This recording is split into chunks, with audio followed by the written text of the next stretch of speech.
Elden Ring may be the best game I've ever played. From start to finish, I was mesmerized by this incredible world that From Software have built. The epic designs of the areas, armors, and weapons. But as I started to go through the game, the cracks certainly began to show. Now, usually in the What Went Wrong series, we go over fundamental flaws within the game and discuss how they could be improved upon. With Elden Ring, despite the game having flaws, I wouldn't class them as fundamental, and overall, I'd argue they didn't take away from the experience whatsoever. So, instead of what went wrong, it's more so we are here to discuss missed opportunities, which I'm going to have to get extremely nitpicky with.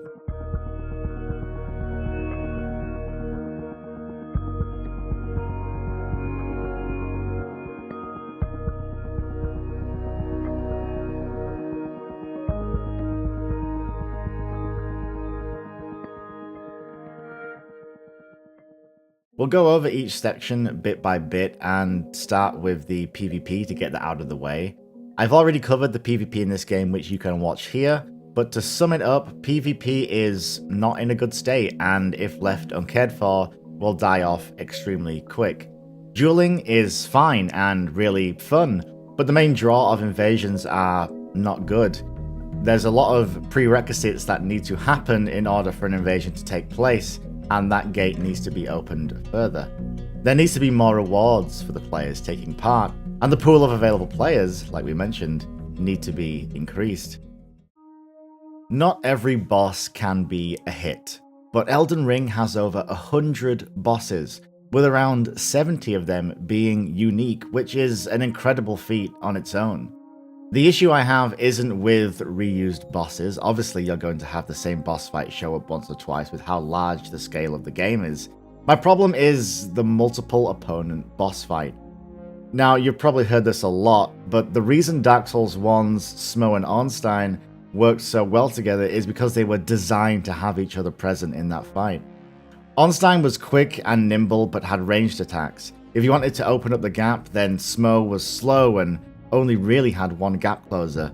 Now in Elden Ring, it seems they have taken bosses, for example the dreaded Godskins or Black Gargoyles, and just shoved more of them in together, not necessarily taking into account their movement or attacks. More so with the Godskins duo, these guys input read your flasks and will cast Black Fireball as soon as you take a swig. Then they'll both charge you and be up in your face. I found myself spending half the fight just trying to position myself correctly. Examples aside, there doesn't seem to be one boss fight in the game that has 2 or more opponents where that was the actual intention, and I think the quality of the bosses has taken a bit of a hit.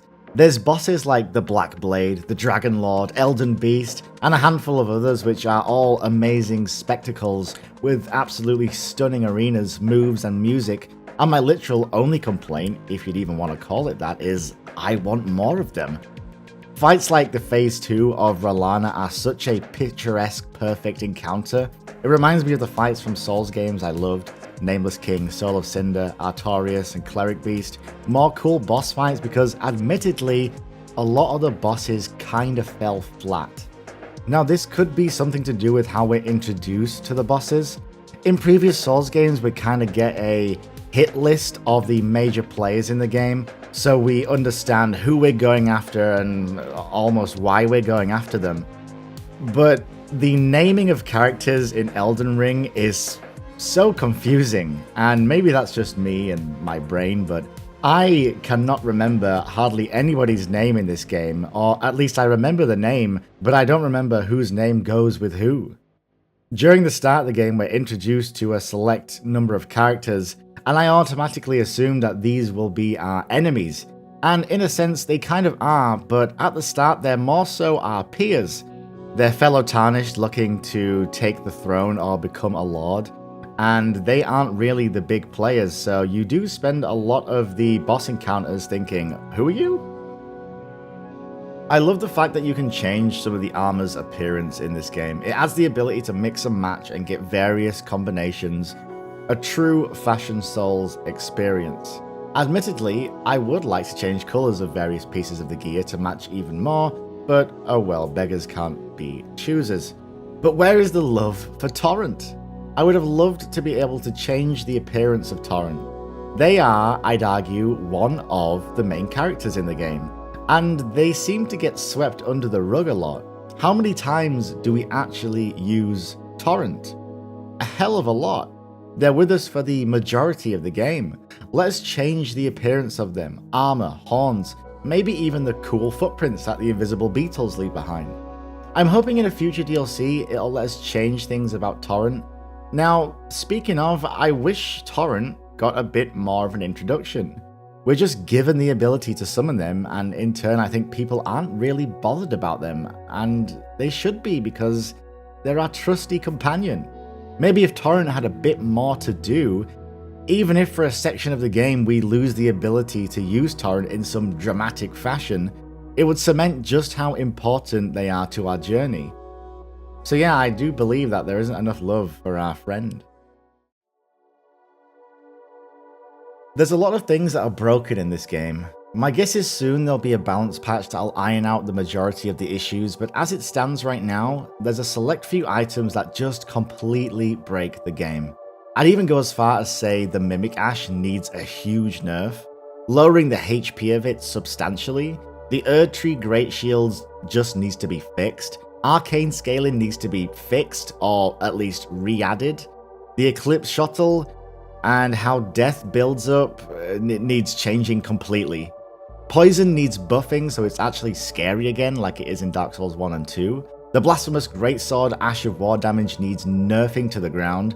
I'm sure there's many other things, and a lot of these, like I mentioned, will be fixed further down the line. Now there's not really a pacing issue per se, more so another hurdle you as the player need to figure out how to overcome. The game starts off fairly difficult, then starts ramping up its difficulty, then if you're leveling and have the correct level items, the game admittedly gets quite easy, especially in dungeons where some bosses and enemies are a bit of a joke. But then towards the latter part of the game, the difficulty spikes up again and becomes extremely challenging. I think after Radahn is where the game starts to settle down, and then when you enter the giant snow area, that's where it cranks back up again. Now, is this necessarily a bad thing? No, not at all. You almost get a bit too comfy rolling around destroying absolutely everything, only for it to remind you that you're playing a From Software game. So why does this section belong here?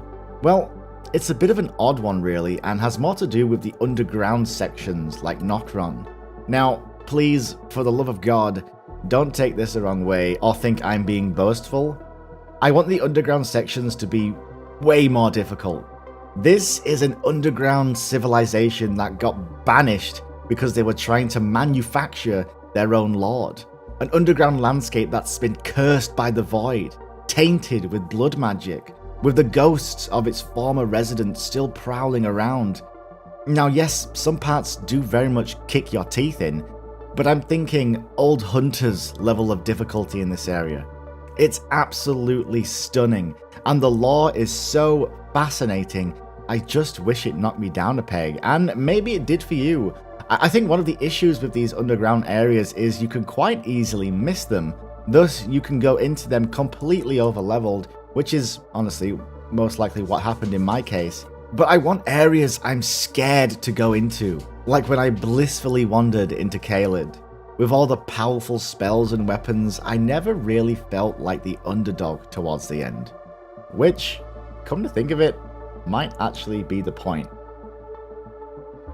The addition of the group password is so good, I absolutely love it, but let's expand on it. Right now, if you are in a group and someone defeats a shard bearer, a little notification pops up that says someone in your group has defeated a shard bearer, and everyone in that group gets a buff that gives them more runes and that lasts until death. Bloodstains and messages have a different appearance than their usual self. I would personally like to know the name of that person in the group when they popped up. With someone running a small community, it's an awesome feeling seeing that come up, and I want to see who it is. Another addition which I think would be interesting would be something akin to the leaderboard system in Demon's Souls. If there was an area you could almost inspect the members of your group in a large hall, I want to say almost like a guild hall in an MMO. You can open up their stats, see what they look like. I think that would be a pretty cool idea. And that's all I can think of. I'm sure there's more, but I'm sat here at my desk actively trying to think of bad things about this game. And I can't. I haven't played a game in so long that just gets better and better the more you play it. I finished it just over a week ago, and I'm still going through a checklist of everything that I've missed.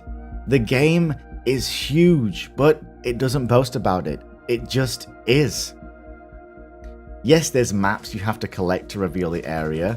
Yes, there's an overabundance of fast travel locations. And yes, there's watchtowers with loot in them. The difference is, I'm not being told to climb the damn thing, or solve a cut and paste jumping puzzle to get a random bit of nothingness that has no effect on the world on what I'm doing as a whole. Elden Ring didn't promise us anything, but delivered on so many fronts. It's a finished game, for one. There's no microtransactions. It has performance issues, sure, but it's not detrimental to the experience. Online connectivity worked reasonably well despite some hiccups here and there. There's a reason it had 1 million concurrent players on Steam. There's a reason so many people are talking about this game with nothing but praise. There's a reason some Western developers are talking smack about this game. It's jealousy. The Souls formula on paper is so simple. We have this world, this is your goal, now go out and do it. Hell, we've even given you some loose direction this time, but back to the point, Elden Ring is a masterpiece. It's not perfect because nothing is, but Jesus, it's such a good game. The setting, the soundtrack, the visuals. This has been one of the only times I've sat down to make one of these videos, and I really had to rack my brain with what I could nitpick for a video like this. Does that make me a fanboy? Fine. I don't care, because when a game is this good and brings me this much joy, it deserves all the praise in the world.